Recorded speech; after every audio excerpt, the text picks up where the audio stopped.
Dark Horse Chronicles #2. Got a special guest appearance. John Bam Bam, the Terminator Parmenter. The original power surfer from the Central Coast. One of my personal favorites. Where did you start surfing? 1971. Who are some of your favorite surfers now? Kelly Slater, Laird Hamilton, John McElgan. Who dominates Huntington Beach in 2011? Besides me, probably Brett Simpson. A couple guys like that, some high school kids. Kanoa Igoroshu, new kid coming up. Little rascal from the neighborhood. Who's the biggest enforcer in Huntington Beach? Josh Tucker. He's on my baseball team, 23 years old. 6'2", 210. Takes out like 5 grown men at once. He's well known. Well known. I love the guy. Who caught the biggest wave you've ever seen on the Central Coast? I see my brother catch a 35-foot face at Leffingwell, probably. Paddling into Leffingwell. That's probably, you guys have took it a step further, which I commend you for that.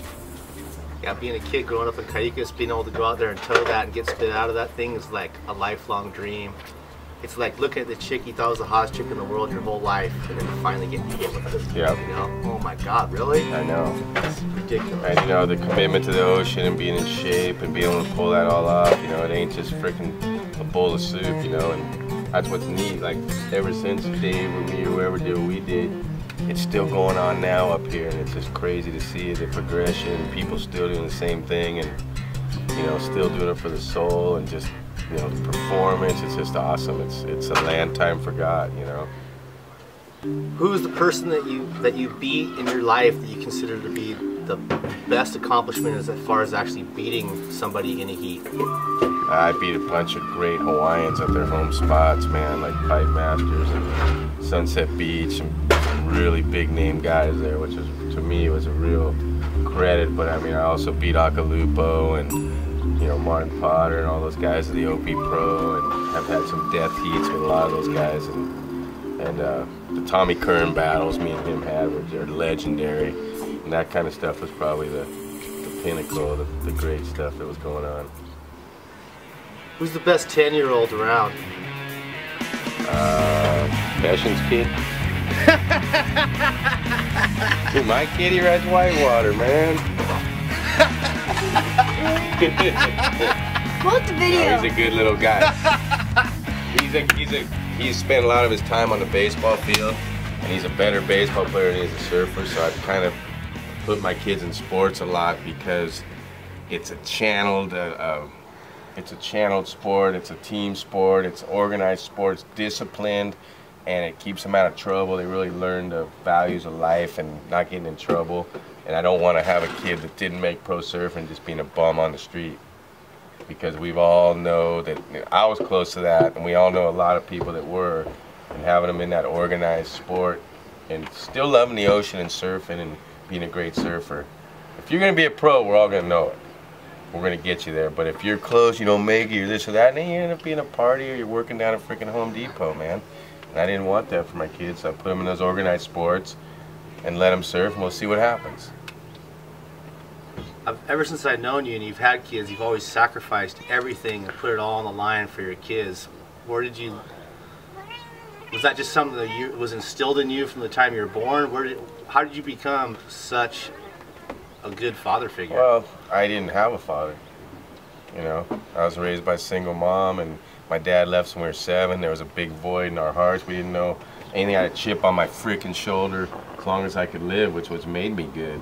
And as you know, as your dad died young, there was no one else there. I mean, you're the guy now. You got to break the mold, you know. And I never even knew love. I didn't know love till I had my kids.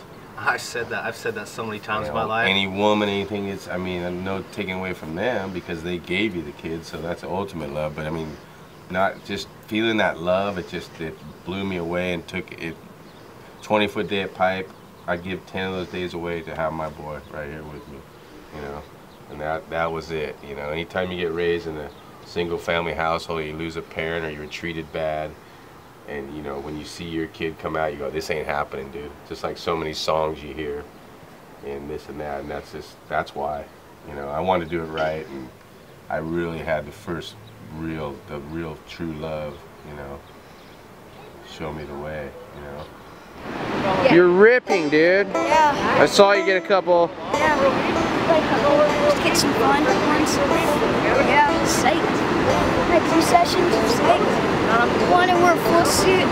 It's all ripped up, and now I'm wearing trunks. So you just trunked it out there. It's like, how cold do you think it is right now? I think it's about like 60, about 58. 58? 58 to 60, yeah. And you were trunking it? Yeah. What's wrong with you, man? Yeah, I'm used to it. Why are you so gnarly? I'm used to it. Yeah, but where'd you get your gnarliness from? Dad. Your dad? JP? He just straight made you gnarly, huh? He's all, because you're his son, you're like, yeah, I'm gnarly too. Terminator's right. Yeah. I saw it, dude. Yeah, Good work. Yeah. Fun session. Right on. Yeah. Zane, the man with the master plan. Power turn. Yeah. Legendary. Legendary son. Legendary son of the legendary JP Rad. Bam Bams. Bam Bams, the man dang bang. Yeah. Well, good work, man. You're doing a good job taking after your pops, bro. Yeah, thanks. Appreciate it.